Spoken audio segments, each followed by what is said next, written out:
Quit! Quit! Lay down! Lay down!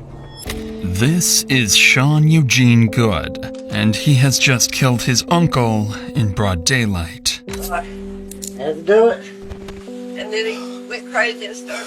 I knew you. 20 minutes earlier, during breakfast, he suddenly lunged across the table and began strangling his uncle to death as his aunt watched in horror. I fixed him breakfast and everything was okay, I thought. And then he said, if they don't take you, I will. Like he's got evil in his eyes or something, I don't know. The detectives still don't know if this was a calculated murder or a random act of evil. But over the next 24 hours, they begin to uncover the horrifying acts of this Christmas morning. Come on, Eric. I'm reading the cabs about some kind of mental issues you had.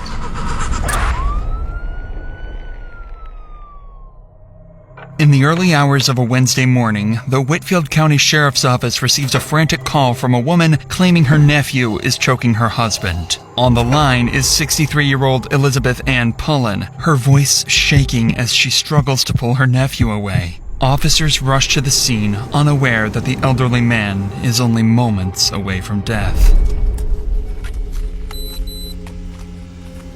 Hey, quit that! Quit! Quit! Lay down! Lay down!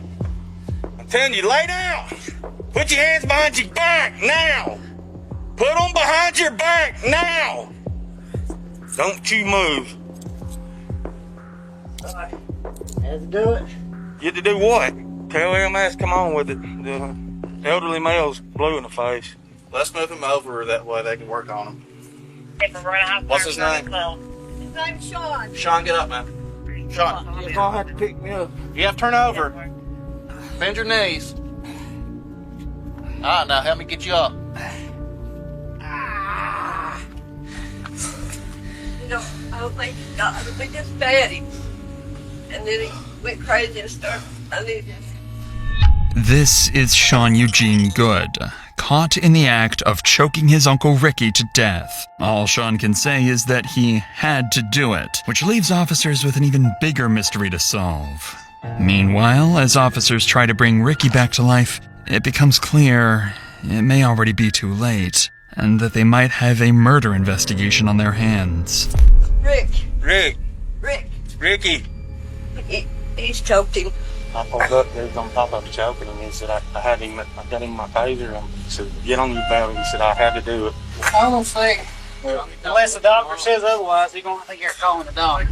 As they desperately try to revive Ricky, the officer speaks with his wife, Elizabeth. She's still in shock, watching the nephew she's helped raise being arrested, while her beloved husband clings to life. But what she's about to reveal will become crucial evidence, painting a very dark picture of the man they've just taken into custody. I don't know what happened. I don't know. Now, is that your husband? Yes. He spent the night with us. He came out here last night when I got off from work.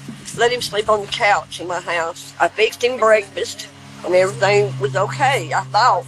I went in to fix me a cup of coffee and all of a sudden he just, next thing I know, he was hollering Liz and I was trying to get him off of him and he wouldn't get off. What was he doing to him? I hate that. He was choking him. Okay. He choked him until he can't breathe. Initially, when you come out, he's on top, choking him like in a headlock. Yes. Okay, what got him? John's hollering, give it up, let it go, let it go. I don't know what he was saying. I don't know what that means. And then he said, if they don't take you, I will. So, what does that mean? As of now, no one understands what made Sean snap at his uncle on that peaceful fall morning. Sean's been living quietly there for years. Though he's known to drink excessively and doesn't go outside much, he has never shown any signs of aggression before. But this is when the sergeant arrives, and he knows exactly how to handle the situation, so he lays out a detailed plan for the team. A plan that will ensure the victim's family gets the justice they deserve. He was still choking him. I pulled my taser out and I said, off, yeah.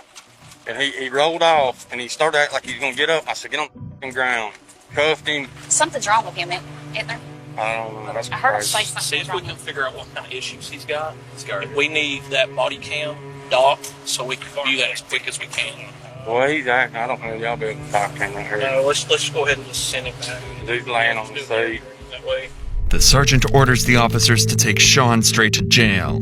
On the way, Sean keeps falling down, hyperventilating, and moving his hands erratically. But when they arrive and try to get him inside, he completely snaps. How we gonna get him out? I don't know.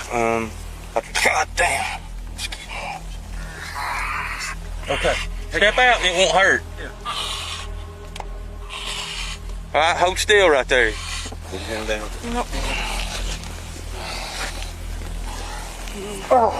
Sean, what? Sean.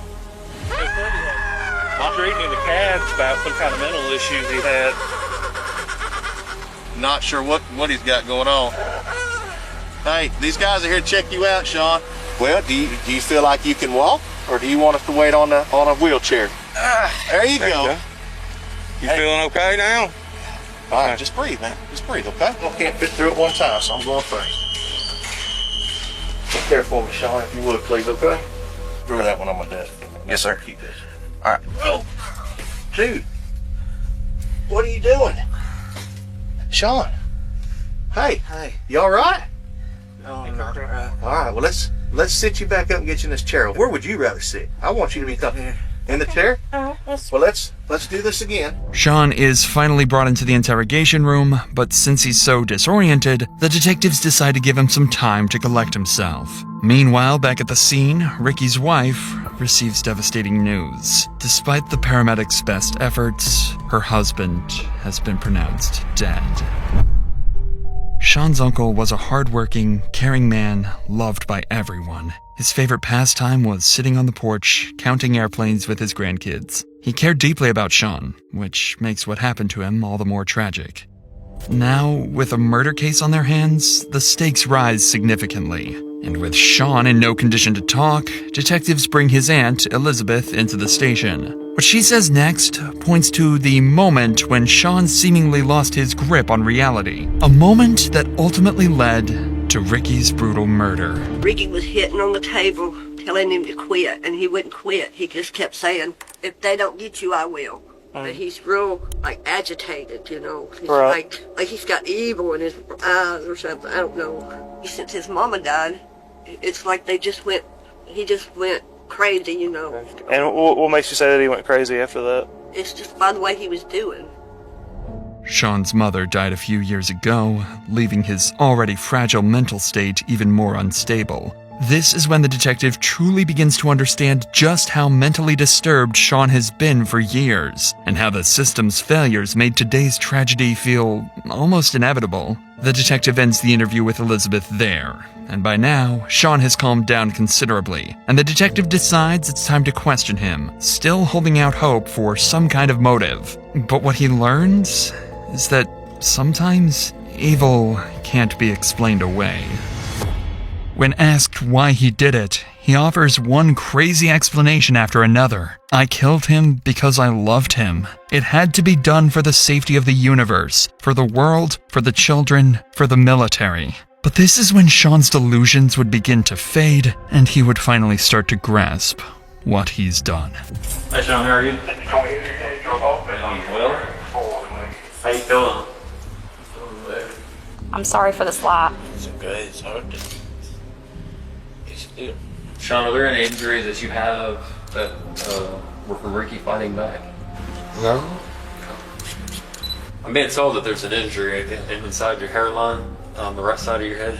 Can you show that to me? And you're still not sure where that head injury came from? No, it could have, or in the back seat of the car. And did you hit your head while I was wrestling with something, I don't know what it was. in the back seat of the car? Let's see this hand. Yeah. Man, I gotta ask, what happened? That looked cool. Were you planning on killing him, or was this something just kind of happened? This is the moment Sean finally realizes he's killed the man who cared most about him, perhaps even showing his first sign of regret. Sean Eugene Good was charged with murder and aggravated assault. He ultimately pleaded guilty to killing his uncle and received a life sentence, with parole eligibility after 30 years.